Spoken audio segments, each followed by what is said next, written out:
Hello, आप सभी को नमस्कार करता हूं और आपको मैं ले चलता हूं अपने नए टॉपिक में। और आयनिक इक्विलिब्रियम का जो नई टॉपिक है, जो लेक्चर 3 में हम आपसे बात करेंगे, वो आपको मैं बात करूंगा जो होता है concept of poly basic acid क्या होता है ना।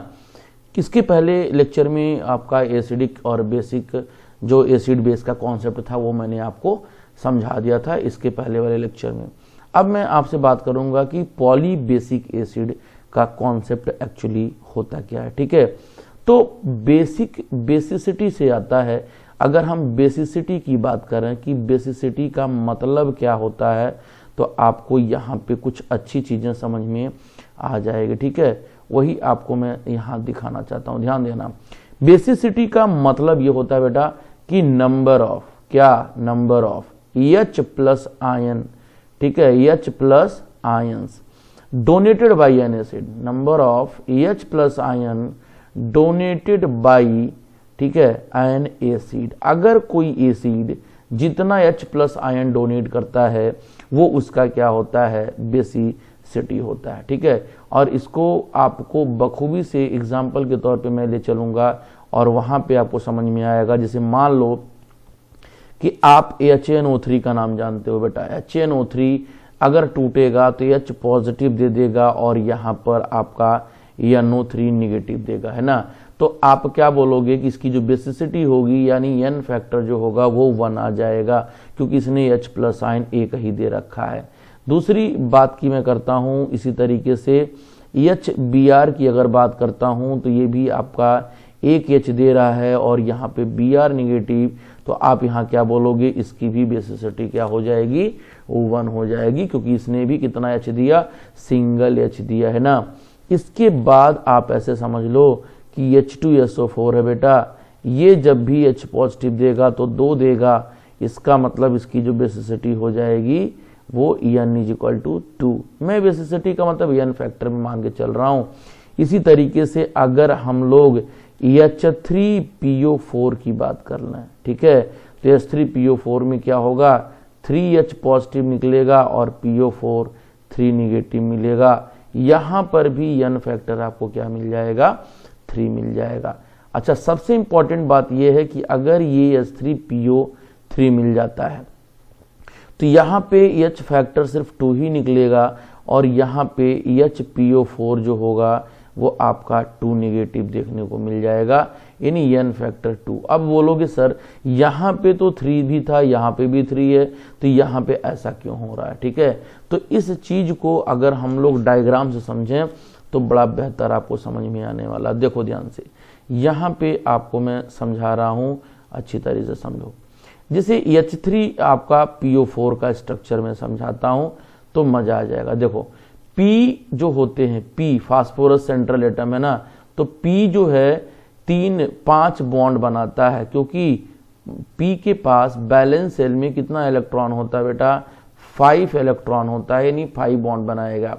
और एक डबल बॉन्ड से आप ऑक्सीजन अटैच कर दो, ठीक है, और जितने ऑक्सीजन बच रहे हैं उतने H भी बच रहे हैं, उतने OH को भी क्या कर दो, लगा दो। ठीक है, अब यहाँ पे जितने H आपको ये दिख रहे हैं, आप यहाँ पे देख सकते हो कि जितने H यहाँ पर आपको दिख रहे हैं, यहाँ पे देखो एक H आपका ये दिख रहा है, ठीक है, एक H आपका यहाँ दिख रहा है, एक H आपका देखो यहाँ दिख रहा है, और एक H आपका क्या दिख रहा है, यहाँ से आप देख सकते हो, यहाँ से जो है एक H आपका यहाँ पर भी दिख रहा है। यहाँ देखो हमारे पास 3 H दिख रहे हैं, एक H यहाँ पे देख सकते हो, एक H आपका यहाँ पे देख सकते हो, यहाँ वाला, एक H यहाँ वाला, एक H यहाँ वाला। ठीक है, सॉरी यहाँ पे तो नहीं है, ये आप में हटा दो, यहाँ पे सिर्फ ऑक्सीजन है। तो यहाँ पे जितने हाइड्रोजन ऑक्सीजन से अटैच है बेटा, वही तो आपका H रिमूवल होता है, वही H निकलता है, यानी यहाँ पे N फैक्टर 3 हो गया। ठीक है, यहाँ पे N फैक्टर क्या हो गया, आपका 3 हो गया। अब मैं दूसरा केस लेता हूं, H3PO3 का केस समझो। फिर वही बात है, आप 5 बॉन्ड फास्फोरस का बना लो और 5 बॉन्ड बना लो, फिर इसको एक ऑक्सीजन दो, बाकी हमारे पास 3 ऑक्सीजन बचा, ठीक है, अरे 2 ऑक्सीजन बचा और 3 हाइड्रोजन बचा। तो 2 ऑक्सीजन मेरे पास बचा है, तो 2 हाइड्रोजन मिलकर के क्या बना लेंगे, OH, और जो 1 हाइड्रोजन बच रहा है वो डायरेक्ट अटैच हो जाएगा। तो यहां पर क्या होगा, OH और यहां पर OH।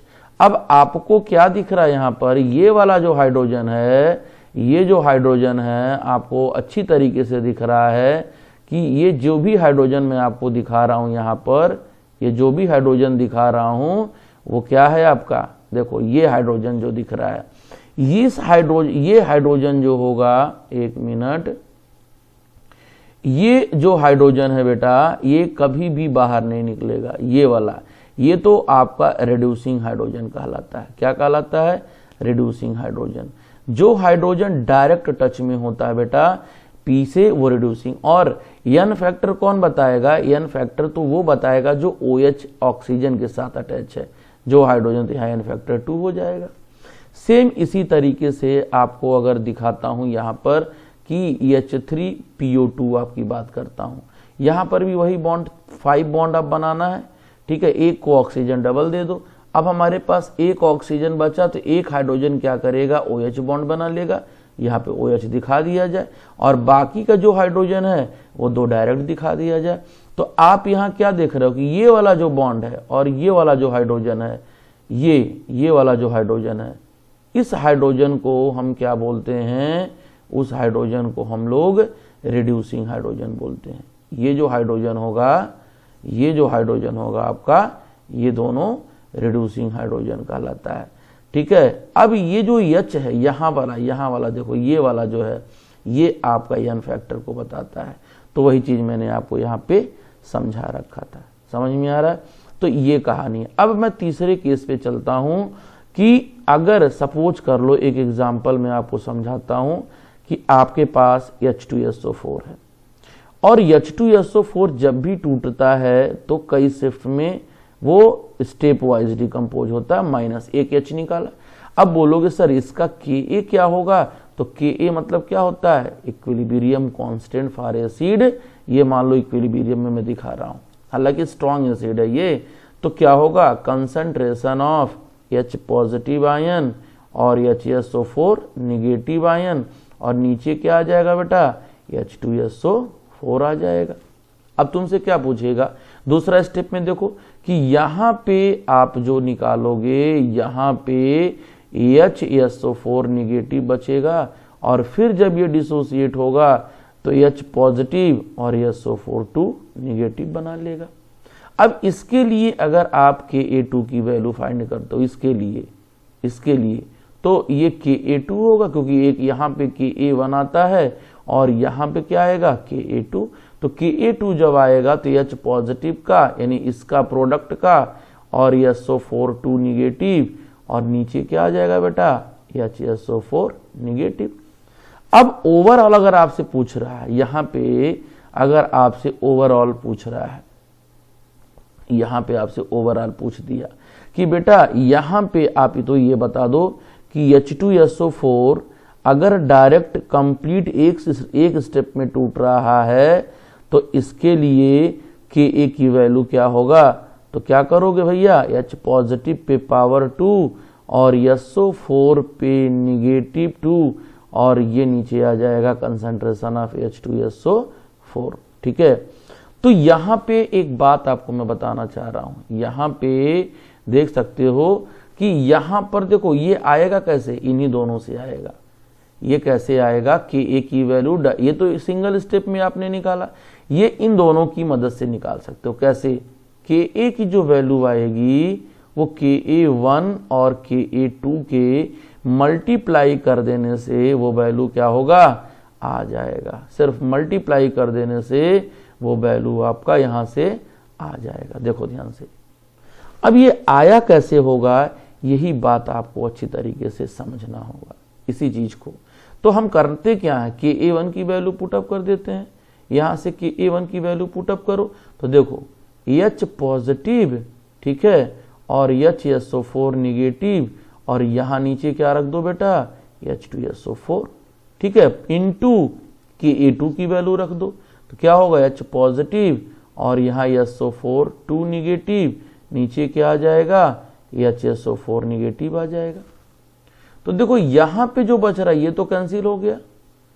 अब अपने पास बचा क्या, देखो दो बार आया, दो बार वैल्यू आपको दिख रही है। H यहाँ पर भी पॉजिटिव, यहाँ पर भी, तो क्या करोगे H पॉजिटिव का होल स्क्वायर, ठीक है, और SO4 2 निगेटिव का होल यहाँ पे है, और नीचे क्या आ रहा है H2SO4। तो देखो यही वाली तो वैल्यू आई। मतलब कि ऐसे केस में अगर दोनों को मल्टीप्लाई कर देते हो तो आपका दोनों की प्रोडक्ट जो आएगा Ka1 और Ka2 का, ये आपका ये वैल्यू आ जाएगा,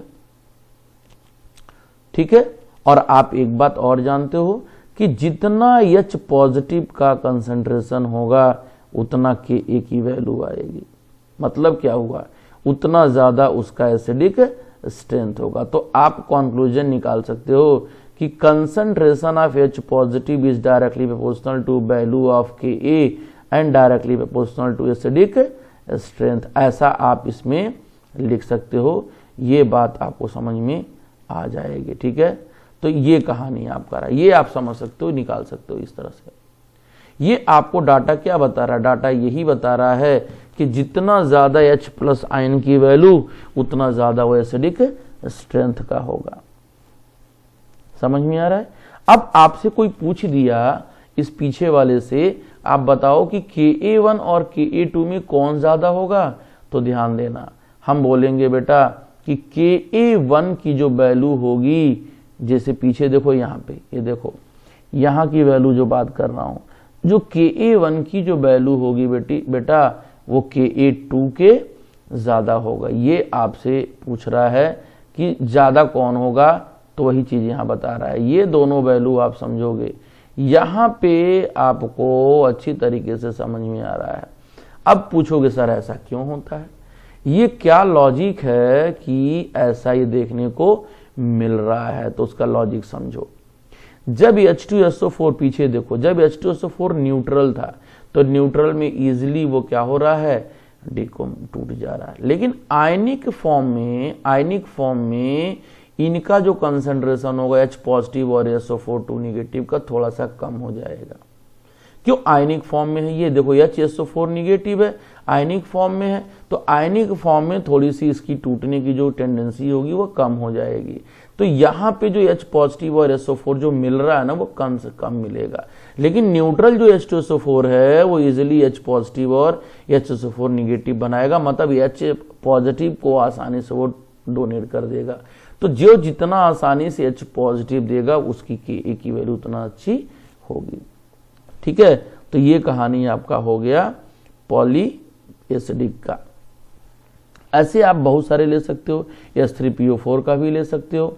तो ये कहानी रहा। अब मैं आपको बताता हूं कि बेस के लिए बेस एसिडिटी फाइंड करते हैं, ठीक है। बेस की कहानी देखो, यहाँ पे बेस के लिए अगर बेस है तो बेस के लिए क्या फाइंड करते हैं बेटा, एसिडिटी फाइंड करते हैं। अब बोलोगे सर एसिडिटी का कॉन्सेप्ट क्या होता है, तो सिंपल सी बात है कि कोई भी बेस जितना OH आयन देता है, कोई भी बेस जितना OH आयन देता है, number of OH negative ion, ठीक है, गिवन, जो जितना OH निगेटिव आयन देता है उतना अच्छा क्या होता है, वो बेस होता है। उसकी बेस एसिडिटी क्या होती है, वही होती है। जैसे मान लो अपने पास NaOH है तो एक ही OH देगा ना, तो N फैक्टर कितना हुआ 1, ठीक है। अपने पास MgOH का होल ट्वाइस है, N फैक्टर 2 क्योंकि 2 OH दे रहा है।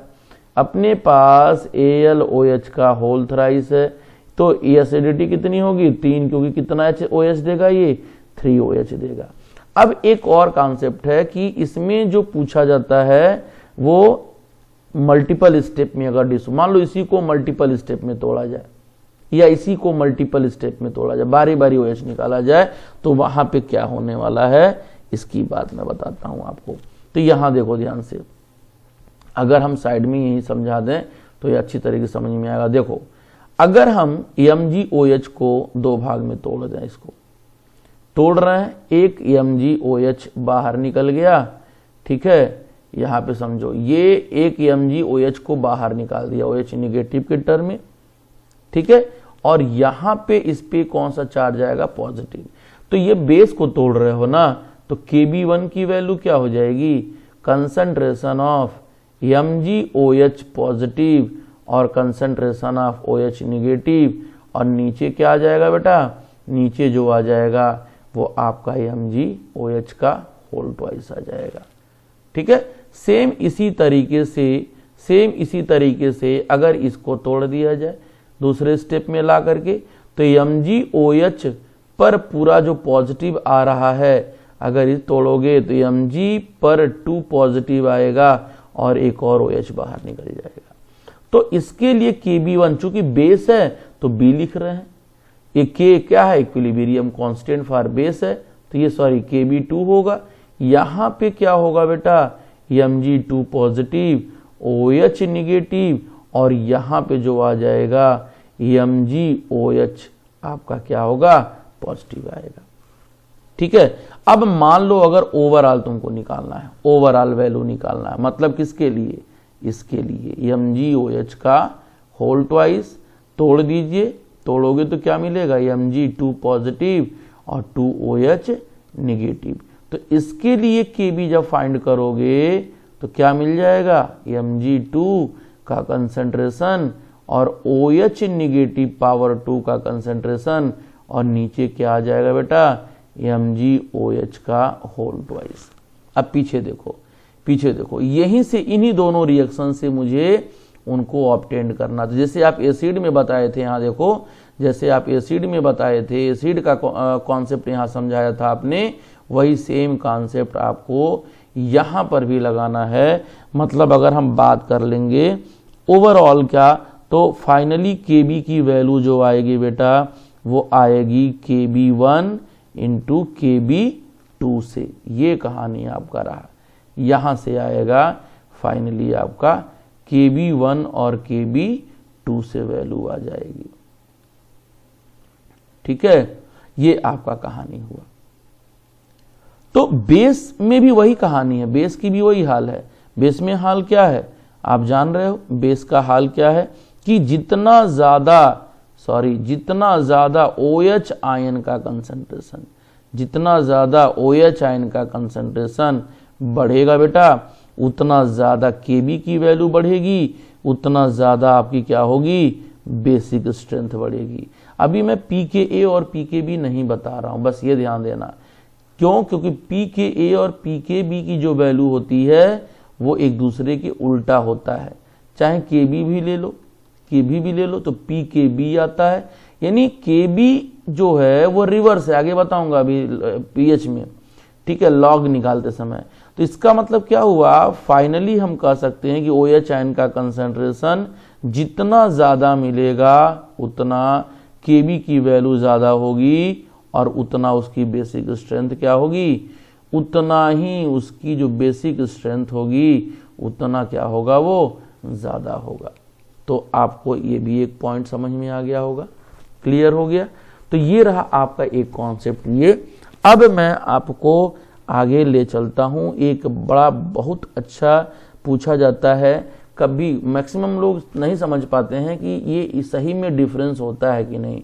तो एक्चुअली डिफरेंस तो होता ही है, मैं उसी को आपको समझा रहा हूं। तो चलिए मैं बात करता हूं आपसे,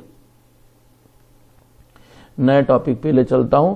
कहता है कि what is the difference between decomposition, dissociation and ionization. ठीक है, डीकम्पोजिशन, ध्यान से सुनना, डीकम्पोजिशन, ठीक है, डिसोसिएशन,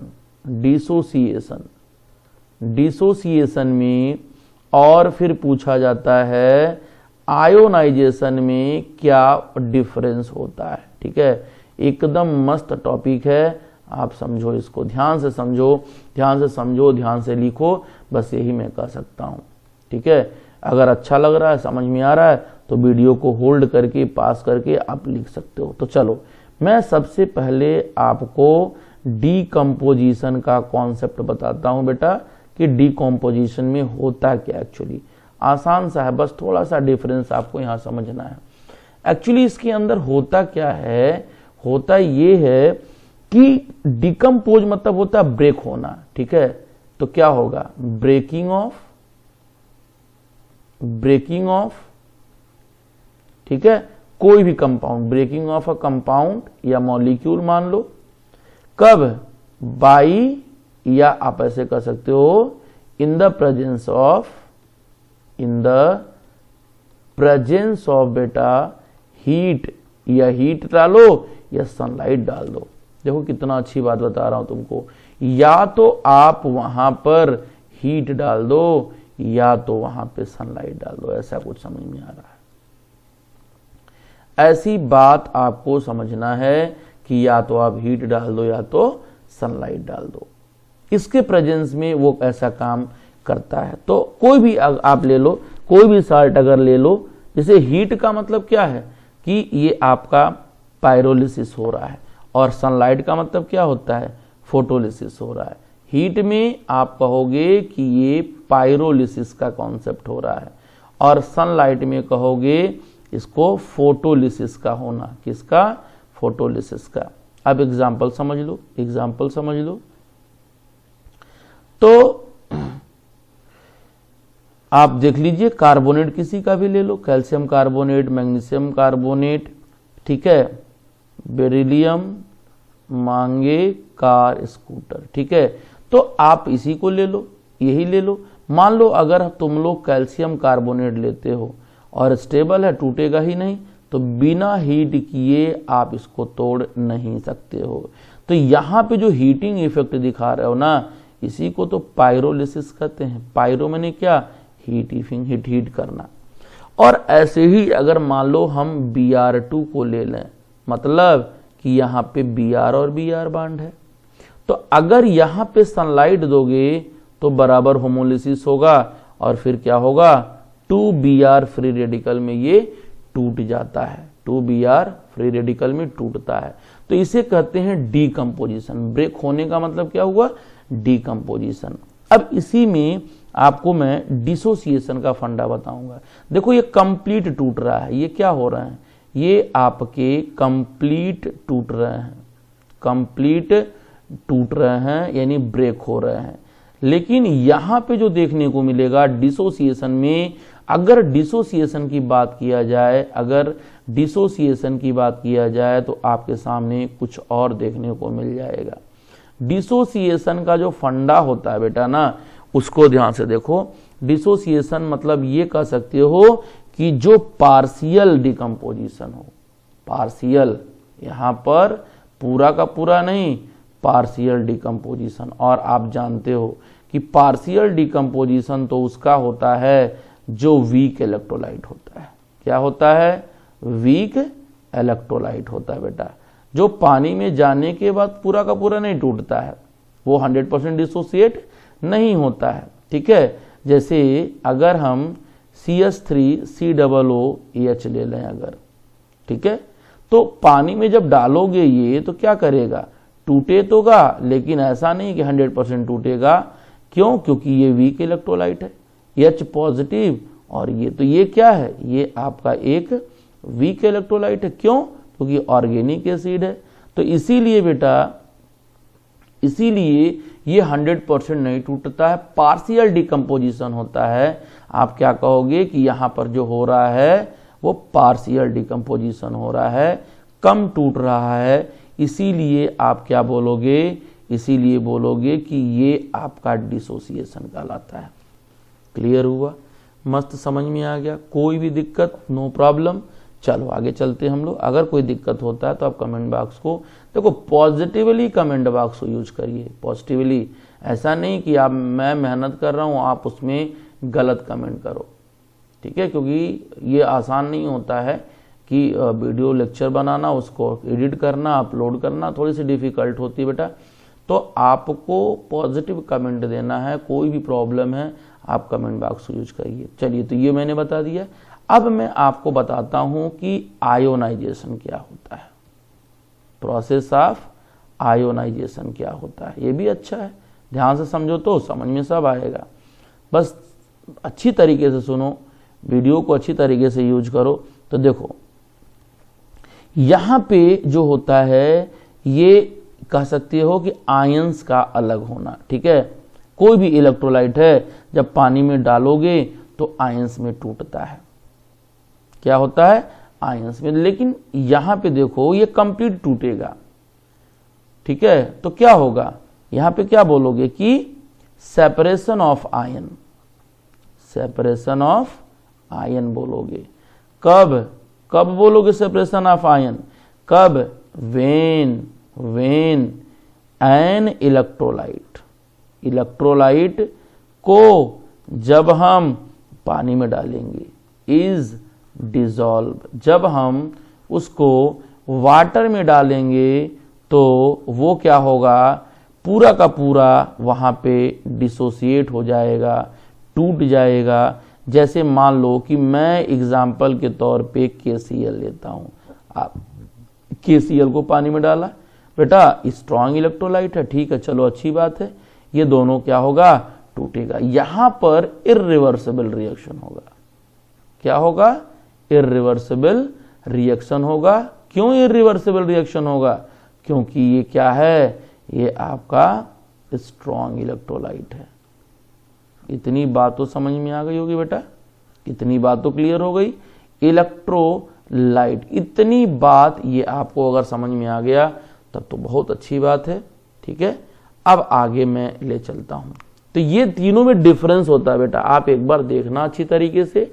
तीनों में जो डिफरेंस मैंने समझाया, ये काफी इंपॉर्टेंट सवाल है, आप इसको ध्यान से समझोगे। बहुत लोग, मैक्सिमम लोग इन सभी को एक ही तरीके से समझते हैं, एक ही बात समझते हैं। तो इसको आप अच्छी तरीके से समझ लेना, आपका एक टॉपिक यहां से फिनिश हो जाता है। अब तुमको मैं बताऊंगा कि डिग्री ऑफ डिसोसिएशन को कौन कौन से फैक्टर हैं जो डिस्टर्ब करते हैं, ठीक है।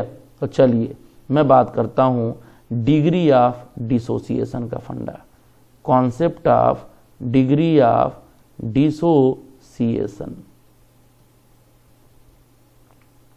देखो डिग्री ऑफ डिसोसिएशन में क्या होता है, ध्यान से सुनना, अच्छे से सुनना, मन लगा के सुनना तो अच्छा लगेगा आपको। इसको अल्फा से रिप्रेजेंट किया जाता है। मतलब जो अल्फा होता है बेटा, वो क्या होता है, x/a के इक्वल होता है। किसके इक्वल होता है? x/a के इक्वल होता है। अगर x/a के इक्वल है तो यहां पर x की वैल्यू क्या है और a की वैल्यू क्या है। तो आप कह सकते हो कि जो अल्फा होता है, x क्या है, number of mole dissociated, number of mole dissociated, ये कितना मोल डिसोसिएट हुआ है उसकी बात कर रहे हैं, और कितना मोल आपका पहले लिया गया था। तो क्या हुआ, number of mole before dissociation, before dissociation, पहले कितना लिया गया था डिसोसिएशन, ये बात कर रहा है। या आप कह सकते हो initial number of mole, initial number of mole बोल सकते हो बेटा। तो एक कहानी आपका यहां से भी निकल के आता है, एक कहानी आपका यहां से भी निकल के आता है। अब ये कहानी क्या है, ये कहानी क्या है, इसको भी समझ लो। ये अल्फा क्या है जो टूट रहा है, अल्फा मतलब क्या, टूटना, डिग्री ऑफ डिसोसिएशन। अल्फा का मतलब क्या होता है, डिग्री ऑफ डिसोसिएशन, वही मैं आपको समझा रहा हूं।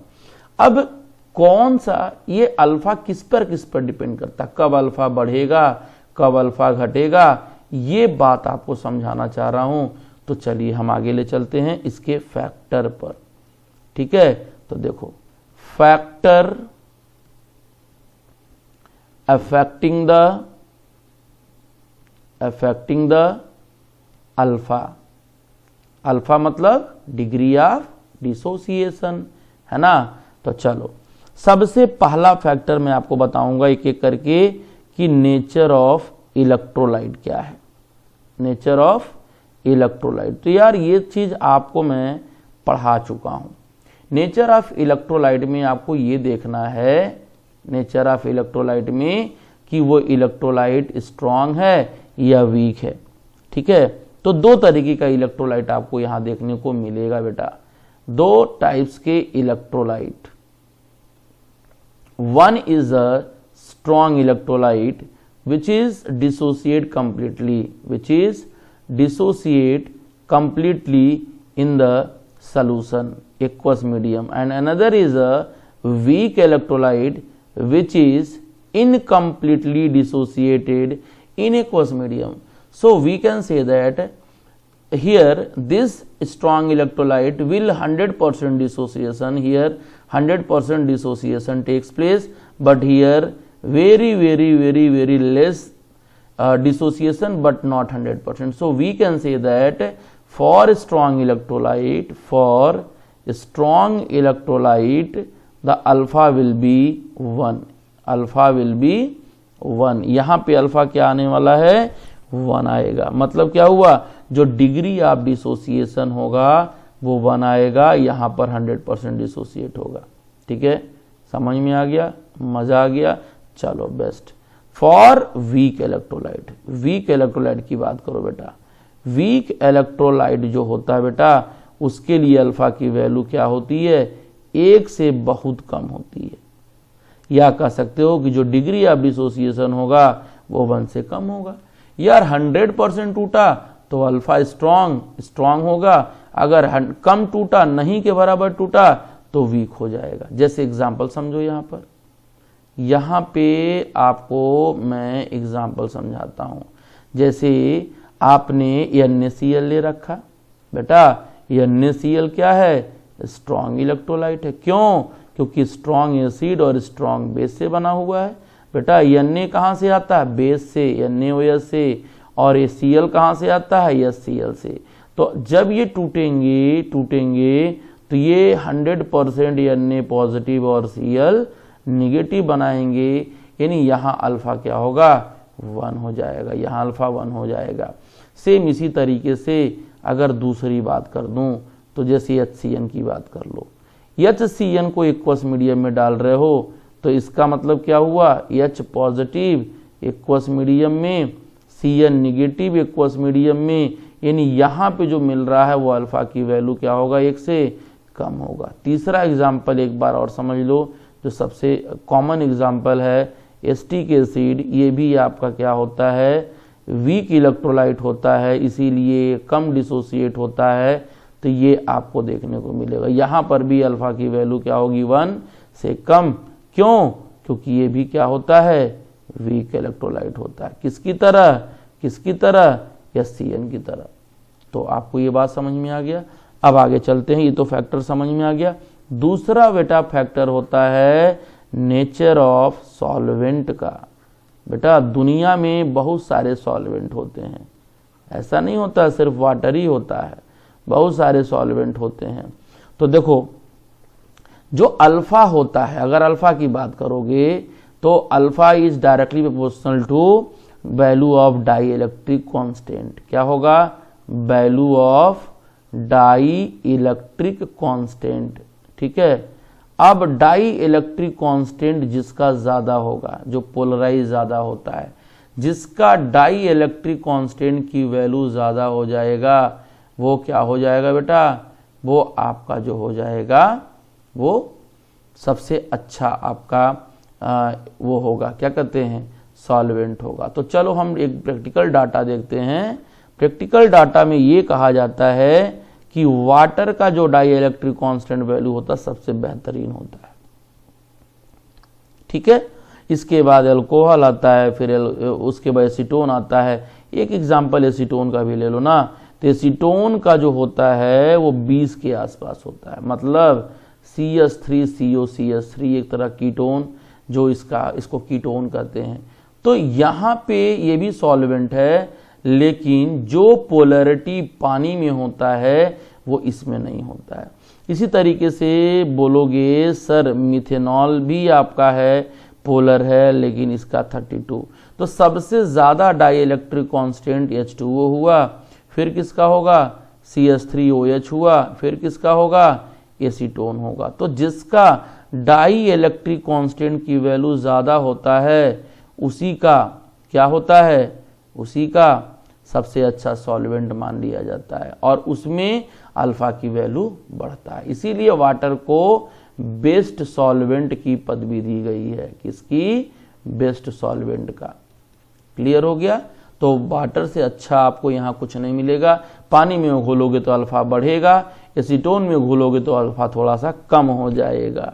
ठीक है, इसके बाद थर्ड पॉइंट आपको ले चलता हूं, थर्ड कॉन्सेप्ट ले चलता हूं, effect of dilution. Effect of dilution, dilution मतलब क्या होता है बेटा? Addition of water. पानी आप मिलाते चलो, पानी आप क्या करते चलो? मिलाते चलो। तो ध्यान देना, जब डाइल्यूशन बढ़ाओगे, डाइल्यूशन का मतलब पानी के केस में देखो, तो डाइल्यूशन डिपेंड करेगा इलेक्ट्रोलाइट पे, इलेक्ट्रोलाइट पे। वैसे आपको बता दें कि जो डाइल्यूशन बढ़ाओगे अगर, तो अल्फा की वैल्यू बढ़ता है, लेकिन इलेक्ट्रोलाइट पे भी डिपेंड करता है। जो आपके पास स्ट्रॉन्ग इलेक्ट्रोलाइट होता है बेटा, वो तो पानी कम डालो तो भी और ज़्यादा डालो तो भी वो क्या होता है? वो तो 100% टूटता है। तो उस पर बहुत ज़्यादा कोई फर्क नहीं पड़ेगा, अल्फा तो यहाँ पे 1 ही रहेगा, यहाँ पे बहुत ज़्यादा फर्क नहीं पड़ेगा, लेकिन वीक इलेक्ट्रोलाइट में पड़ेगा। आप इसमें अगर वाटर डाल देते हो और तो थोड़ा सा टूटेगा, अल्फा बढ़ेगा, और आप पानी डाल दे रहे हो तो अल्फा और बढ़ेगा और ज़्यादा ये निकलेगा, क्योंकि पानी क्या करता है? उसके आयंस को सेपरेट करता है। और अल्फा पानी डाल रहे हो तो अल्फा तुम्हारा और ज़्यादा बढ़ेगा। ठीक है, लेकिन याद रखना, स्ट्रॉन्ग की तरह तो नहीं काम करेगा, टूटेगा, लेकिन डिसोसिएशन तो बढ़ेगा, लेकिन ये वाटर की स्ट्रॉन्ग इलेक्ट्रोलाइट की तरह काम नहीं करेगा। मतलब एट इनफाइनाइट डाइल्यूशन फिर अल्फा जा करके क्या हो जाता है? नियरली 1। लेकिन ये तो सिर्फ कहने वाली बात है। कभी भी याद रखना, कभी भी वीक इलेक्ट्रोलाइट 100% कभी भी नहीं टूटेगा। ठीक है, मैंने क्या बोला कि वो क्या है स्ट्रॉन्ग की तरह कभी नहीं काम कर सकता है, बस ये जान लेना। हाँ, बढ़ तो रहा है भाई, डिसोसिएशन तो होएगा ही, लेकिन स्ट्रॉन्ग की तरह नहीं हो सकता है। यहाँ कितना हो डाइल्यूशन बढ़ाओगे, अल्फा वहीं रहेगा, लेकिन यहाँ डाइल्यूशन बढ़ाने से अल्फा बढ़ता जाता है। यहाँ अल्फा क्या हो जाएगा? बढ़ेगा। लेकिन यहाँ पे ऐसा नहीं कि =1 हो जाए, ऐसा कभी नहीं होगा, ये ध्यान देना। इस तरीके का केस नहीं मिलता है। तो ये भी आपको समझ में आ गया, कॉन्सेप्ट क्लियर हो गया, ये फंडा समझ में आ गया। इसके बाद आपको मैं नेक्स्ट फंडा बताता हूँ, effect of temperature. Effect of temperature, temperature का क्या इफेक्ट होता है ये आपको ध्यान देना है। तो सिंपल सी बात है भैया, आप अगर अल्फा की बात करते हो तो alpha is directly proportional to क्या होगा? टेम्परेचर। टेम्परेचर जितना ज्यादा बढ़ाओगे, टेम्परेचर जितना ज्यादा बढ़ाओगे उतना ज्यादा क्या होगा? इसकी वैल्यू बढ़ेगी, अल्फा की वैल्यू। एक्चुअली इसके अंदर होता क्या ये समझ लो पहले ना, टेम्परेचर क्या होता है।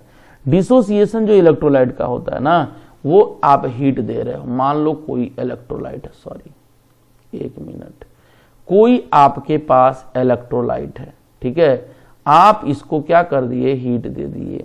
तो यहाँ पे जो वीक इलेक्ट्रोलाइट है थोड़ा कम टूटता था, क्योंकि उनके बीच थोड़ी सी फोर्स ऑफ अट्रैक्शन था। तो जब हीट करोगे, यानी इंडोथर्मिक प्रोसेस करोगे, इसको हीट दोगे, तो क्या होगा? इसके आयंस जल्दी से सेपरेट होंगे। बस यही फंडा है, इसके आयंस क्या होंगे? जल्दी से सेपरेट होंगे। तो वही बोल रहा, जब आयंस जल्दी से सेपरेट हो जाएंगे तो अल्फा बढ़ेगा। वही कह रहा कि अल्फा कब बढ़ता है? जब टेम्परेचर बढ़ता है। अल्फा तब बढ़ेगा जब वो क्या होगा? टेम्परेचर बढ़ेगा। तो ये कहानी हो गई, क्लियर हो गया। ये आपका सिस्टम हो गया कि कभी भी अल्फा तभी बढ़ेगा जब आप टेम्परेचर को बढ़ा डालोगे। तो इसमें वही चीज हो रहा है ना कि एनर्जी दिए और जो इनके बीच अट्रैक्शन है, जिनके बीच अट्रैक्शन है, वो जल्दी से टूटेगा और फटाफट ये आयंस में कन्वर्ट हो जाएगा। बस यही तो खेल है इसका।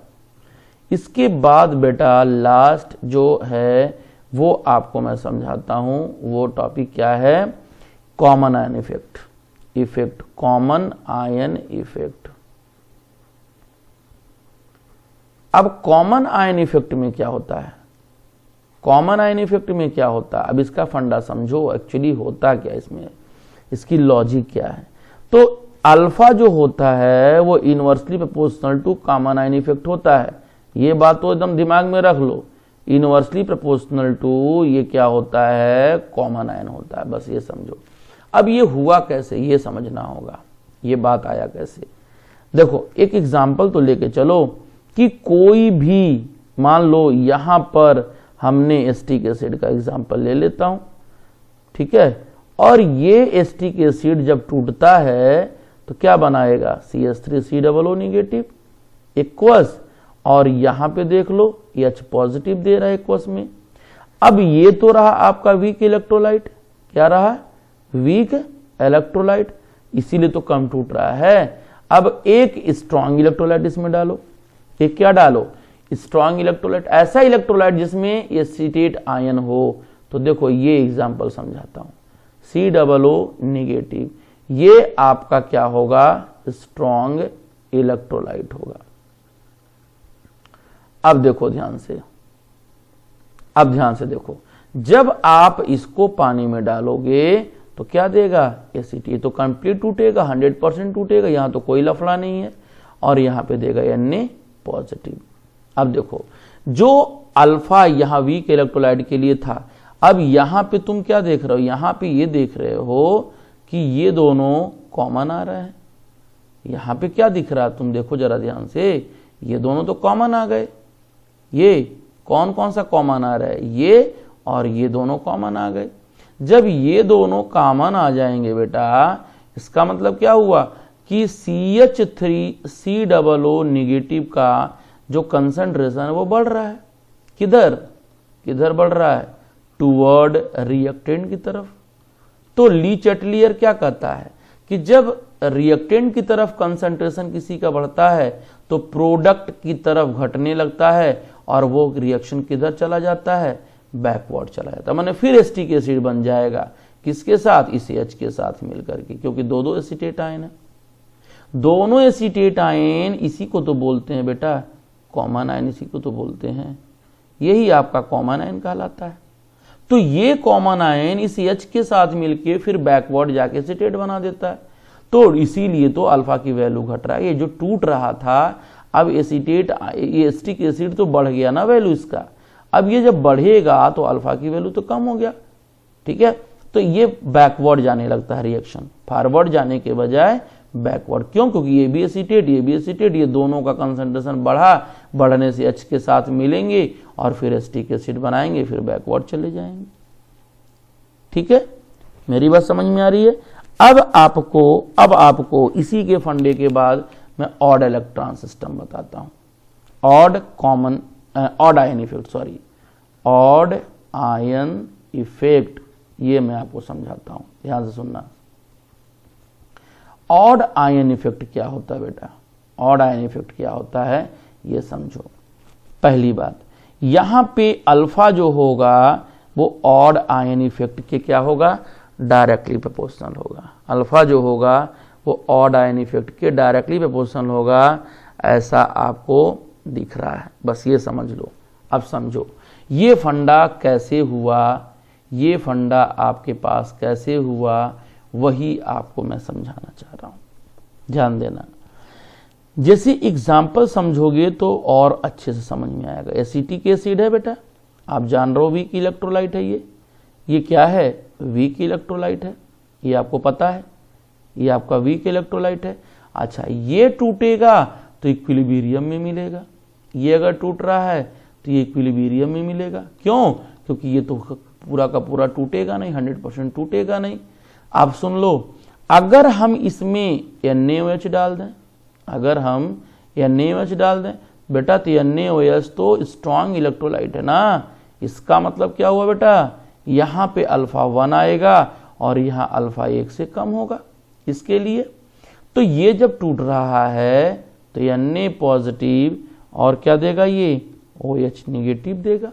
अब सुनो ध्यान से देखना, यहां पे इधर ध्यान दो, ये H और यहां पे OH, ये दोनों मिलकर क्या बनाएंगे, H2O बना लेंगे, H2O बना लेंगे। और जब पानी मिल जाएगा, आप जानते हो कि जब वाटर बढ़ता है, डाइल्यूशन बढ़ता है, वाटर का कंसंट्रेशन बढ़ता है, तो क्या होगा, ये एसिटिक एसिड को पानी और ज़्यादा मिलेगा। ठीक है, ये एसिड मतलब कि एसिड को पानी ज़्यादा मिलेगा, पानी ज़्यादा मिलेगा तो डाइल्यूशन का मतलब हुआ कि बढ़ना, वाटर का बढ़ना मतलब डाइल्यूशन। तो जब वाटर का लेवल बढ़ेगा तो अल्फा भी बढ़ेगा। यही लिए मैं लिखा हूँ यहाँ पर फंडा में कि ऑड आयन इफेक्ट क्या होता है, अल्फा को बढ़ाता है बेटा। तो ये आपका पूरा का पूरा फंडा रहा, पूरा का पूरा कॉन्सेप्ट रहा। ठीक है, अब आपको मैं पहले वाले पेज पे ले चलता हूँ जो मैंने आपको समझा रखा था यहाँ पे। ठीक है, यहाँ पे आ जाओ फिर पहले पेज पे।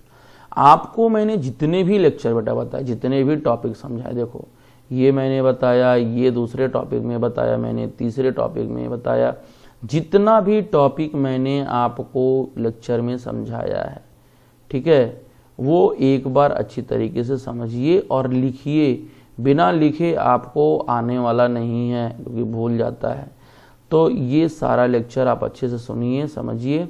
कोई भी दिक्कत आता है इसमें, कोई भी डाउट है, कुछ पूछना है तो आप कमेंट बॉक्स में पूछिए। हाँ, लेकिन एक बात और है, फिर रिक्वेस्ट है कि अगर लेक्चर आपको अच्छी तरीके से समझ में आ रहा है तो प्लीज़ प्लीज़ प्लीज़ लाइक करिए, चैनल को शेयर करिए, ठीक है, वीडियो को, और खूब ढेर सारा सब्सक्राइबर कीजिए, सब्सक्राइब करिए। तो अगर आपने सब्सक्राइबर दिया, बढ़ाया, या लाइक किया, शेयर किया, तो थोड़ी सी हिम्मत मेरे अंदर भी आ जाएगी और आपको बेहतरीन बेहतरीन कॉन्सेप्ट के साथ आपके पास मैं मिलूँगा। ठीक है, अब इसके बाद हम लोग जब मिलेंगे, इसके बाद एक बार फिर मैं देखो बोलना चाहता हूँ कि अगर आपने इस पूरी लेक्चर को ध्यान से सुना तो उसके लिए एक बड़ा सा थैंक यू उसके लिए।